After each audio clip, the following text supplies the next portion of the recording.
नमस्कार, स्वागत है आप सभी का न्यूज अपडेट में। मेरा नाम है सिद्धांत त्रिपाठी। रुक करते सीधे खबरों की ओर, जहां हरिद्वार में हर की पौड़ी पर सोमवार को भव्य दीपोत्सव मनाया गया, जिसका जिला प्रशासन, गंगा सभा और अन्य संगठनों ने गंगा घाटों पर 3 लाख से ज्यादा दिए जलाए। मुख्यमंत्री पुष्कर सिंह धामी भी दीपोत्सव कार्यक्रम में मौजूद रहे। इस दौरान हर की पौड़ी पर ड्रोन शो भी हुआ, जिसमें कि 500 ड्रोन के जरिए आसमान में कई आकृतियां बनाकर दर्शाई गई। ऐसे में मुख्यमंत्री धामी ने कहा कि हमारा उत्तराखंड राज्य 25 में प्रवेश कर चुका है और ऐसे में हम इसे राज्योत्सव और दीपोत्सव के रूप में बहुत बड़े पैमाने पर मनाना चाहते थे, लेकिन सड़क दुर्घटना में हमारे राज्य के 36 लोगों की जान चली गई है। उसके कारण हम इसको बहुत ही सादगीपूर्ण और दीपोत्सव के रूप में एक संकल्प लेते हैं कि इन 25 सालों में हमारा राज्य को देश का सर्वश्रेष्ठ राज्य बनाना होगा। हरिद्वार रुड़की विकास प्राधिकरण हरिद्वार में एक नई तस्वीर उकेर रहा है, कर रहा है। एक शब्द नहीं, बल्कि संपूर्ण ब्रह्मांड की ऊर्जा का सार है। ओम परमात्मा का प्रतीक है, जो हमें उस असीम शक्ति से जोड़ता है। इस ध्वनि में शांति है, शक्ति है और जीवन की सभी भावनाओं को समाहित करने का अद्भुत सामर्थ्य है।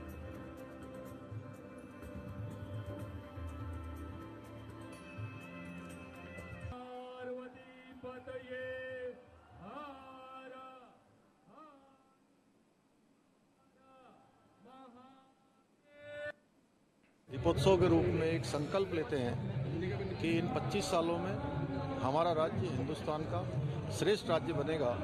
और हमारे प्रधानमंत्री जी ने भी अभी 2 दिन पहले राज्य स्थापना दिवस के अवसर पर हम सब उत्तराखंड वासियों के लिए एक संदेश भी दिया है, अपेक्षा भी की है कि हम सब मिलकर राज्य को आगे बढ़ाने में अपना योगदान दें। उत्तराखंड में विकास का महायज्ञ चल रहा है। इस महायज्ञ में हर एक उत्तराखंड वासी को अपनी सहभागिता करनी है, अपनी भूमिका अदा करनी है। और माँ गंगा के तट से आज हम संकल्प लेते हैं कि एक दशक 10 साल आने वाले ये हमारे उत्तराखंड के होंगे। इन 10 सालों में उत्तराखंड हर दृष्टि से शिखर पर होगा। ये माँ गंगा हम सब पर अपना आशीर्वाद करेगी। नैनीताल में सड़क चौड़ीकरण और सौंदर्यीकरण को लेकर गांधी मूर्ति को शिफ्ट करने और तल्लीताल बागघर को हटाने का विरोध शुरू हो गया है। कांग्रेस और राज्य आंदोलनकारियों ने गांधी मूर्ति के पास प्रदर्शन किया। उनका कहना है कि प्रशासन नगर के प्राचीन धरोहर को नष्ट कर रहा है। राज्य आंदोलनकारी मुन्नी तिवारी ने चेतावनी दी कि अगर गांधी जी की मूर्ति हटाई गई तो वे आत्मदाह करेंगे।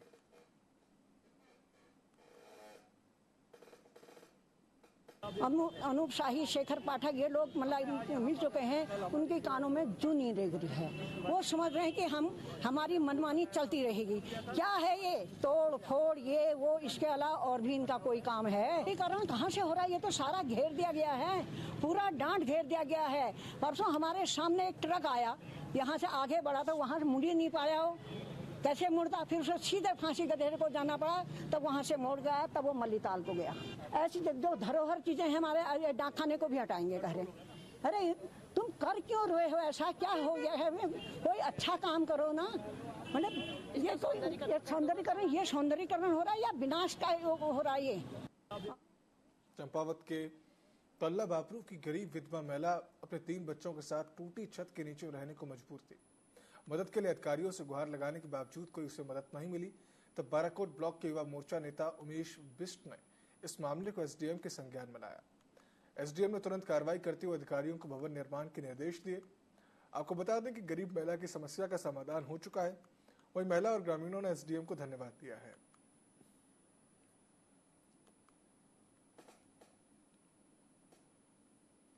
गरीब विधवा महिला जो पिछले दिनों खंडर में रहने के लिए मजबूर थी, आज उसे भवन दिलाया गया। इसके लिए रेवती देवी एवं समस्त ग्रामीणों के द्वारा एसडीएम लोहाघाट को धन्यवाद देते हैं और सीएम साहब को धन्यवाद देते हैं, जो कि गरीब महिला की एसडीएम लोहाघाट ने मदद की। गरीब विधवा महिला जो पिछले दिनों देहरादून में कुछ दिन पहले एसटीएफ ने ज्वाइंट ऑपरेशन के तहत दुर्लभ कस्तूरी मृग की 25 ग्राम कस्तूरी तस्कर से बरामद की थी। इसके बाद एसटीएफ अब तस्करी नेटवर्क की जांच के लिए वन विभाग के साथ मिलकर कार्रवाई कर रही है। वन विभाग के अधिकारियों ने बताया कि वे अक्सर एसटीएफ के साथ मिलकर वन्य जीव तस्करी के खिलाफ काम करते हैं और वन विभाग तस्करों को पकड़ने में एसटीएफ का पूरा सहयोग करते हैं। हम लोग लगातार इसमें सपोर्ट करते हैं, क्योंकि कई बार ऐसा होता है कि हम लोग जॉइंटली ऑपरेशन करते हैं, कई बार वो करते हैं और फिर हमारी मदद लेते हैं।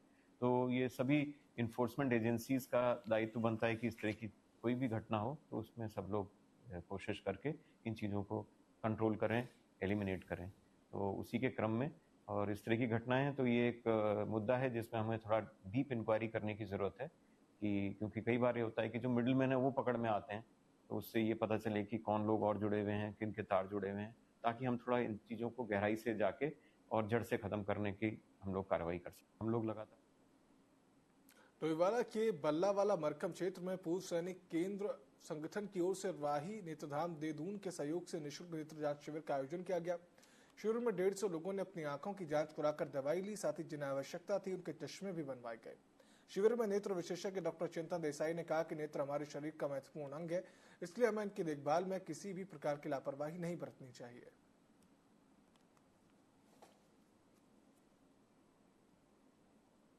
निःशुल्क नेत्र जांच शिविर जो लगाया जा रहा है ये पूर्व सैनिक केंद्रीय संगठन की ओर से, और इसमें विशेष सहयोग जो है माननीय विधायक जी का भी है। माननीय विधायक जी का बहुत बहुत धन्यवाद। इसमें अभी तक कैंप में अभी तक हमने 11 बजे से स्टार्ट किया था और अभी तक हमारे तकरीबन 40 से 45 बंदे जो है ने अपना लाभ ले लिया इस कैंप का। मैं आपको उद्देश्य बनाता हूँ। हमारा जो सैनिक संगठन का उद्देश्य, इससे पहले भी हमने अपने गांव में स्वास्थ्य शिविर 2 बार लगा चुके हैं और लगाते रहते हैं। हमारा सैनिक संगठन का उद्देश्य है कि जिस तरह से हमने अपने देश की सेवा की है उस तरह से ही हम अपने ग्राम, अपने समाज की सेवा करना चाहते हैं, और इसी उद्देश्य से हम भिन्न भिन्न तरीक़ों से समाज के हित के लिए अनेकों कार्यक्रम चलाते रहते हैं। ये आँख है तो सब कुछ है। स्पेशली हम जहाँ रह रहे हैं उत्तराखंड में, इतनी खूबसूरती है आसपास, तो अगर यहाँ के लोग वही नहीं देख पाएंगे आँखों के प्रॉब्लम की वजह से, तो वो तो बहुत ही बुरी चीज़ है। तो आँखों की बेसिक देखभाल कुदरती है, वो अपने आप ही रखती है आँख अपनी ध्यान। हम जो थोड़ी बहुत चीज़ें कर सकते हैं वो धूल मिट्टी से बचना है, ज़्यादा धूप से बचना है। अगर बहुत सारे लोग होते हैं जो हेलमेट, बाइक चलाते हैं, हेलमेट पहनते हैं, वाइज़र नहीं बंद करते, वो वाइज़र बंद करना ज़रूरी है ताकि धूल मिट्टी से बचे रहें। सोलर एक्लिप्स जब देखते हैं, सूरज के सामने डायरेक्ट नहीं देखना, काला चश्मा पहन के देखना है, ये कर सकते हैं। निःशुल्क नेत्र जांच शिविर। केदारनाथ विधानसभा उपचुनाव के लिए 20 नवंबर को मतदान होना है। कांग्रेस और भाजपा के बीच में कड़ा मुकाबला भी बताया जा रहा है। कांग्रेस के उप नेता प्रतिपक्ष भवन कापड़ी ने प्रदेश सरकार पर सरकारी मशीनरी के दुरुपयोग का आरोप लगाया। उन्होंने कहा कि केदारनाथ विधानसभा क्षेत्र में तमाम सरकारी कर्मचारियों को बीजेपी सरकार ने प्रचार प्रसार में लगा दिया। उन्होंने कहा कि इस उपचुनाव में कांग्रेस प्रत्याशी मनोज रावत की जीत होगी, क्योंकि वह मूल निवास, भू कानून और अन्य मुद्दों को लेकर काफी गंभीर हैं।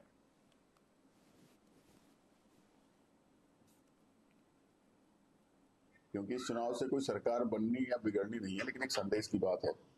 तो कांग्रेस पार्टी ने कमर कस रखी, लगे हुए हैं। मनोज रावत जो है कि ईमानदार छवि के हमारे नेता हैं और प्रखर वक्ता हैं। भू कानून जैसे जो आज मूल निवास, भू कानून जैसे जो प्रमुख मुद्दे हैं उन पर उनकी जानकारी और उस पर प्रखरता से पहले से बोलते हुए आए हैं। तो जनता समझ रही है, केदारनाथ की जनता की आज जरूरत है मनोज रावत जी की। तो मुझे लगता है कि निश्चित ही कांग्रेस वहां पर चुनाव जीतेगी, क्योंकि इस चुनाव से उत्तराखंड राज्य में दिसंबर महीने में आयोजित होने जा रहे अंतर्राष्ट्रीय आयुर्वेद सम्मेलन की तैयारियां जोरों शोरों से की जा रही हैं। ऐसे में संभावना जताई जा रही है कि सम्मेलन से पहले राज्य की पहली योग पॉलिसी लागू हो सकती है। आपको बता दें कि साल 2023 से ही आयुष विभाग प्रदेश के लिए योग नीति तैयार करने पर काम कर रहा है। हालांकि आयुष विभाग ने योग नीति का मसौदा तैयार कर शासन को अध्ययन के लिए भेज दिया है। मुख्य रूप से इस योग पॉलिसी में प्रदेश की योग संबंधित विधाओं को बढ़ाने पर विशेष जोर दिया गया है।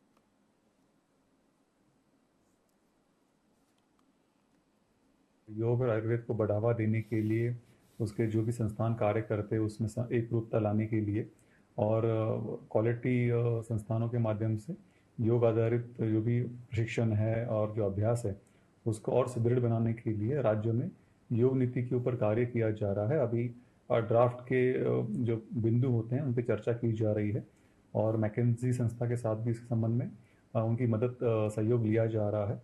शीघ्र ही एक ड्राफ्ट जैसे तैयार हो जाएगा, इसको सक्षम स्तर पर अनुमोदन के लिए प्रस्तुत किया है।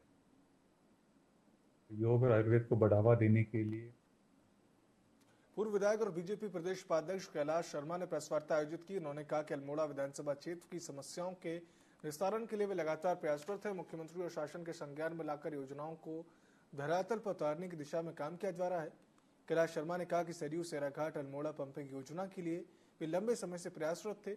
इस योजना के धरातल पर उतरने के बाद अल्मोड़ा नगर की 2 लाख से अधिक की आबादी को पेयजल समस्या से निजात मिलेगी।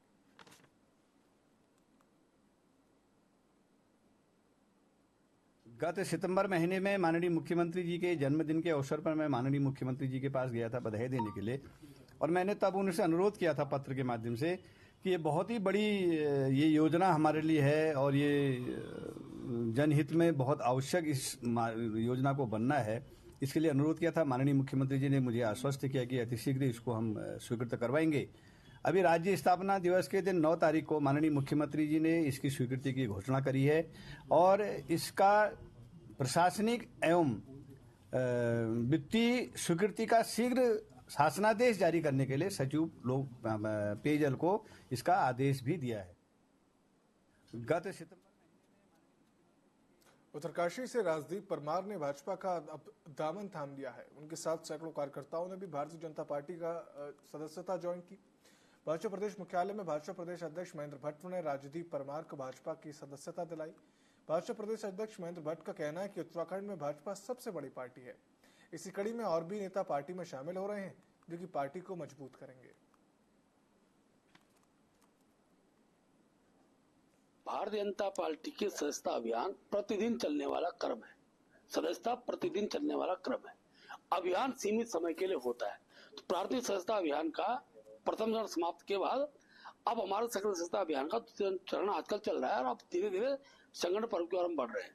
लेकिन सदस्यता ये प्रतिदिन चलने वाला क्रम है। उसी के तहत राजदीप परमार सामाजिक कार्यकर्ता है। उत्तरकाशी के डुंडा के रहने वाले बहुत अच्छे कार्यकर्ता के रूप में हमको सिद्ध होंगे, इसलिए आज उनकी हम सदस्यता करा रहे हैं। उत्तराखंड राज्य महिला आयोग आज अपना स्थापना दिवस मना रहा है। इस उपलक्ष्य में महिला आयोग की अध्यक्ष कुसुम कंडवाल ने प्रेस वार्ता करते हुए कहा कि 2005 में आयोग की स्थापना की गई थी। उनका कहना है कि 2019 से आयोग महिला कीट के क्षेत्र में बेहतर कार्य कर रहा है। प्रदेश में सभी जिले में महिलाओं का हाल लगातार जाना जा रहा है। इसके साथ ही जेल से छूटने के बाद उन्हें रोजगार के उचित अवसर देना, प्रत्येक थाने और वन स्टॉप में महिला हेल्पलाइन की स्थिति जानी जा रही है। वहीं महिला तस्करी को रोकने के लिए राज्य पुलिस के साथ लगातार सत्यापन कार्रवाई करने के साथ ही बेहतर कार्य भी किया जा रहा है। माननीय मुख्यमंत्री जी का मैं आभार व्यक्त करती हूँ, क्योंकि महिलाओं को लेकर हमेशा वो संवेदनशील रहे हैं और उत्तराखंड राज्य महिला आयोग भी सरकार का हिस्सा है। तो जितने भी महिलाओं को सुरक्षा को लेकर महिला सुरक्षित कैसे रहे, महिला आयोग लगातार काम कर रहे हैं। और महिलाओं के लिए चाहे स्पा सेंटर की गाइडलाइन हो, चाहे महिला नीति हो, वो महिला को सुरक्षा, महिला के कैसे सशक्त हो, आर्थिक सामाजिक रूप से, आर्थिक रूप से, राजनीतिक रूप से, तो ये सब काम महिला आयोग अपनी तरफ से कर रहा है। और स्पा सेंटरों में कि जिस तरह से महिला का गलत उपयोग ना हो, उसके लिए एक SOP तैयार की गई है महिला आयोग की तरफ से और वो शासन को भी भेजी गई है। माननीय मुख्यमंत्री जी को भी हमने प्रेषित कर ली है कि वो गाइडलाइन अगर बनेगी तो महिलाओं के साथ कुछ भी गलत नहीं हो पाएगा। माननीय मुख्यमंत्री जी का मैं आभार व्यक्त करती हूँ, क्योंकि महिलाओं को लेकर हमेशा वो संवेदनशील रहे हैं और उत्तराखंड राज्य महिला आयोग भी सरकार का हिस्सा है। तो जितने भी महिलाओं को सुरक्षा को लेकर महिला सुरक्षित कैसे रहे, महिला आयोग लगातार काम कर रहे हैं। और महिलाओं के लिए चाहे स्पा सेंटर की गाइडलाइन हो, चाहे महिला नीति हो, वो महिला को सुरक्षा, महिला के कैसे सशक्त हो, आर्थिक सामाजिक रूप से, आर्थिक रूप से, राजनीतिक रूप से, तो ये सब काम महिला आयोग अपनी तरफ से कर रहा है। और स्पा सेंटरों में कि जिस तरह से महिला का गलत उपयोग ना हो, उसके लिए एक SOP तैयार की गई है महिला आयोग की तरफ से और वो शासन को भी भेजी गई है।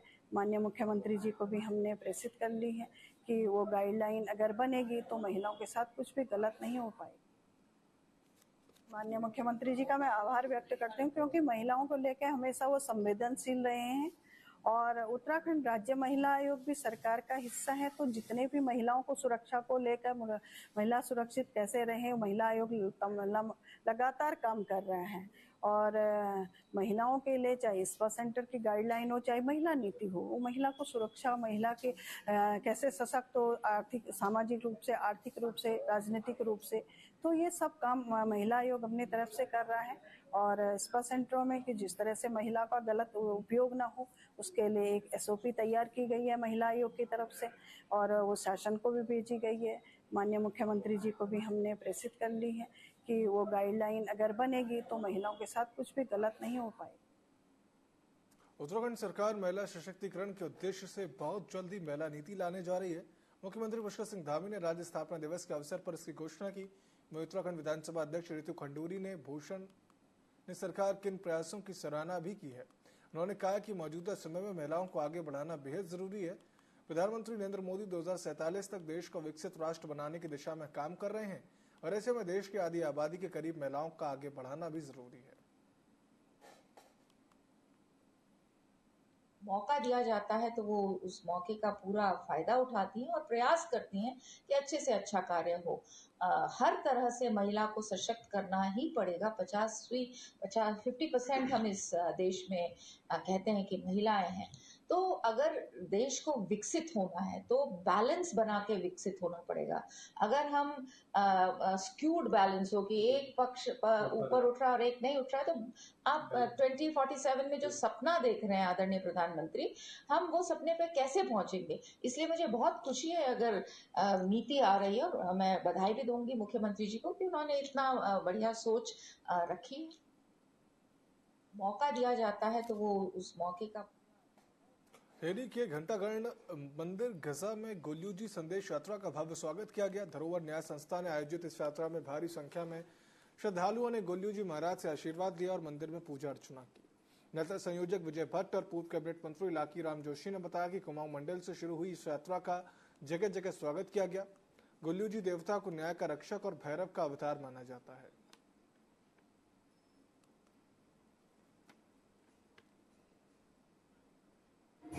और मुख्य रूप से इसका उद्देश्य यह है कि गढ़वाल और कुमाऊं में सांस्कृतिक एकता एकरूपता आए, इस दृष्टि से इस यात्रा का आयोजन किया गया है।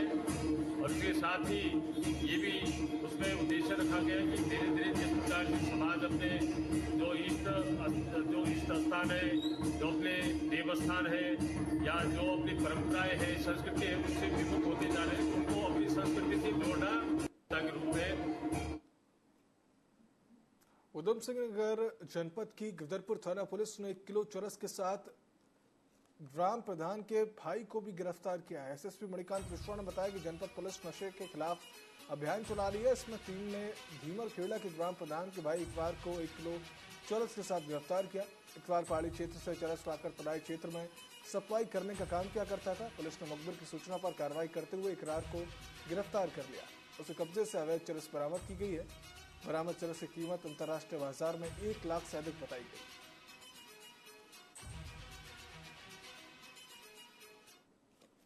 गिरधरपुर पुलिस के द्वारा नशा तस्करों के विरुद्ध अभियान में एक और कार्य किया गया, जिसमें एक लड़का इकरार पकड़ा गया। शाम को चेकिंग के दौरान एक स्कूटी पर इकरार जा रहा था, उसे रोका गया, वो रुकने से मना किया। पुलिस ने उसे पकड़ा। उसके पास से 1 किलो चरस, जिसकी की अंतर्राज्यीय बाजार में कीमत 1 लाख रुपए के करीब होगी, उसको पकड़ा गया और आज उसे न्यायालय के समक्ष प्रस्तुत कर रहे हैं। उत्तराखंड को देवभूमि के नाम से भी जाना जाता है और राज्य अपनी सांस्कृतिक विरासत के लिए भी एक अलग पहचान रखता है। इगाश भी यहाँ एक लोक पर्व है जो कि 12 नवंबर को मनाया जाएगा। लोक साहित्य एवं संस्कृति कला परिषद के उपाध्यक्ष मधु भट्ट ने इस पर्व की विशेषता को बताते हुए कहा कि इस पर्व के अवसर पर ब्लॉक और पंचायत स्तर पर संस्कृति विभाग की ओर से कई कार्यक्रमों का आयोजन किया जाएगा। इगास हमारा बहुत ही एक लोक पर्व है और इगास को लेकर संस्कृति विभाग के माध्यम से जगह जगह हमारे जो है मेले लगते हैं और उस जो हमारा खान पान होता है, अरसे रोटाना यहाँ की पहाड़ी शैली में, लोग अपने गाँव की तरफ जाते हैं और गाँव में जो हमारे मैं कहूँगी ये जो चीड़ की लकड़ी से छिल्ले से और फैलो खेलने का जो प्रचलन है, सब लोग गांव वाले इकट्ठे होकर रात्रि के समय में जो बुरी शक्तियां होती हैं वो दूर भागती हैं और बहुत ही हर्षोल्लास के साथ उस त्योहार को मनाते हैं। और संस्कृति विभाग ने जितनी भी हमारी जो टीमें हैं जो सांस्कृतिक कार्यक्रम देती हैं उन टीमों को जगह जगह स्थान पर उनको भेजा जा रहा है और अनेकों आयोजन हर उस पे जिला स्तर पर ब्लॉक स्तर पर जो है वो कार्यक्रम जो है आयोजन जो है वो किया जा रहा है। कलवाल भ्रातृ मंडल संस्था की ओर से पिपलेश्वर महादेव मंदिर क्लेमेंट टाउन में आयोजित 3 दिवसीय गणकौतिक का रंगारंग का समापन हो गया। रविवार दोपहर के कार्यक्रम का शुभारंभ पूर्व मुख्यमंत्री और सांसद तीरथ सिंह रावत ने किया, दीप प्रज्वलित कर किया और इस दौरान संस्था की महिलाओं और पदाधिकारियों ने उनका फूल मालाओं के साथ स्वागत किया। न्यूज अपडेट की फिलहाल इस बुलेटिन में इतना ही। अब देखते रहिए टीवी 24। शुभ रात्रि।